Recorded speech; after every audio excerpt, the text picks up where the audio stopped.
Ever catch yourself thinking, man, I'm such a mess today? We all do, right? Yeah, totally. That little voice in our heads, it never really shuts up, does it? Nope, not for a second. But what if I told you that that voice, that self-talk, it's got way more power than we realize? Like it can actually change our reality. It's wild, isn't it?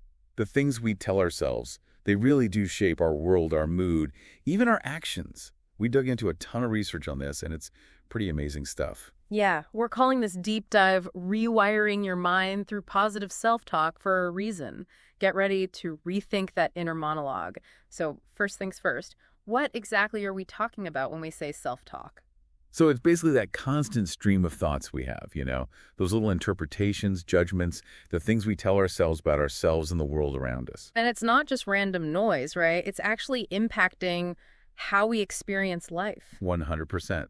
Think of it like this. Our self-talk is the lens we're looking through. If that lens is always negative, if it's always doubt and fear, well, everything's going to seem kind of bleak, won't it? It's like walking around with those, those glasses that make everything look gray. No wonder we miss the good stuff. Exactly. And the thing is, those negative thoughts, they can easily become a self-fulfilling prophecy.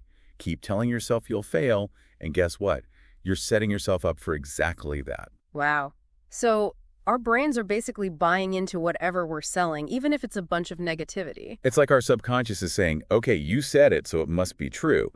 But thankfully, there's a flip side to this. We've got the power to retrain our brains, to shift toward the positive. So we can actually change the way we think. Sign me up. How do we get started? It starts with becoming aware, noticing those negative thoughts as they pop up and then challenging them. Don't just accept them as truth. So we got to be a little bit skeptical of our own thoughts. Play devil's advocate with our inner critic. Exactly. Ask yourself, okay, is this really true or am I just freaking out? Look for evidence. Is there another way to see this situation? I love that. We often get so stuck in those negative thought loops, we forget to even question if they're valid. Totally. And once you start challenging those negative thoughts, you can start replacing them with something way more powerful, something positive. Like using affirmations. Affirmations, yeah. Isn't that where we basically tell ourselves good things, even if we don't fully believe them yet? Exactly. And you know what? It's not about lying to yourself. It's about consciously choosing a different perspective, a more empowering one. And the cool thing is, science actually backs this up. Wait, really? So it's not just like a self-help fad. There's actual science behind it. Oh, yeah. Have you heard of neuroplasticity? It's this Yeah. amazing ability of our brains to change and adapt based on our experiences, even our thoughts.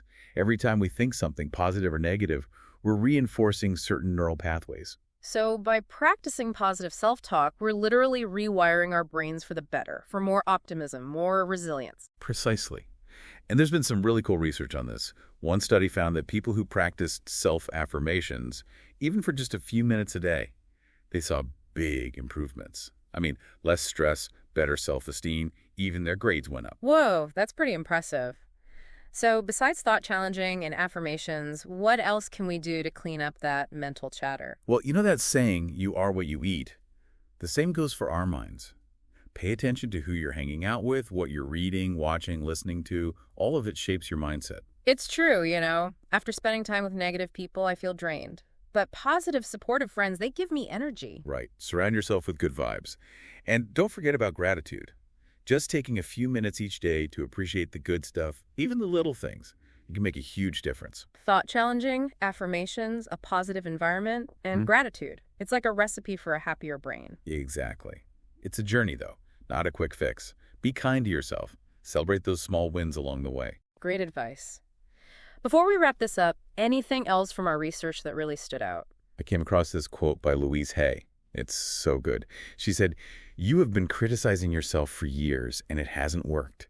Try approving of yourself and see what happens." Wow, that's powerful. It really makes you think, doesn't it? So, to our listeners out there, here's a little something to chew on. What's one small step you can take today to start shifting your self-talk? It could be a simple affirmation, a moment of gratitude, anything. Keep those positive vibes flowing.